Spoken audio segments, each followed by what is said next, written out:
Start. From the materials on record, it is evident that the appellant or plaintiff had a genuine claim which was considered in great detail by the trial court and supported by oral and documentary evidence.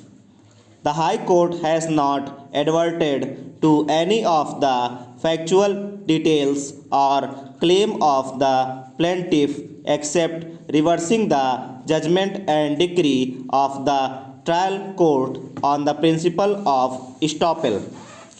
Though the matter could be remitted to the High Court for consideration in respect of merits of the claim and the judgment and decree of the trial court in as much as the work had been completed in August 1973.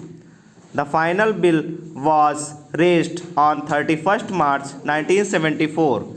An additional claim was raised on 16 March 1976 to curtail the period of litigation. It would be appropriate that this court scrutinizes all the issues framed by the trial court, its discussion and ultimate conclusion based on the pleadings and supported by the materials. Issue number 15 in the trial court judgment related to estoppel, which has been decided in favor of the plaintiff.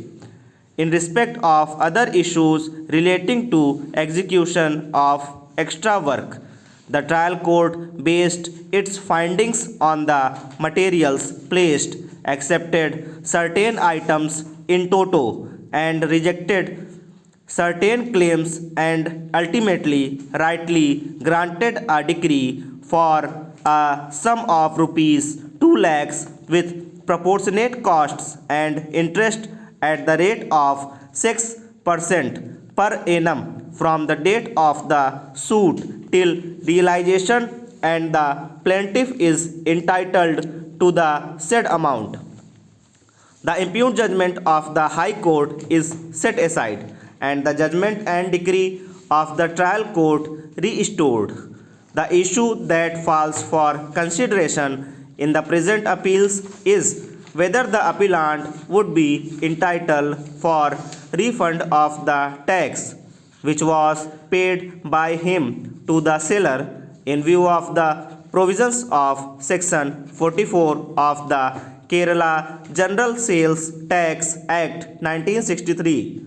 One additional issue which was urged at the time of hearing of the appeals and requires consideration by this court is as to whether the appellant would at all be entitled to claim exemption under section 5 within bracket 3 of the Central Sales Tax Act 1956, as at the time of sale the appellant could not allegedly show any evidence that it was the penultimate sale of tea. The appellants are exporters of tea. The appellant, being the exporter of the aforesaid consignment, claimed for exemption on the ground that the purchase was exempted under section 5 within bracket 3 of the CST Act. The said claim for exemption was also found to be genuine by the assessing authority and was allowed in full. The appellant also made a claim for refund of tax collected from them by the seller at the time of purchase of tea.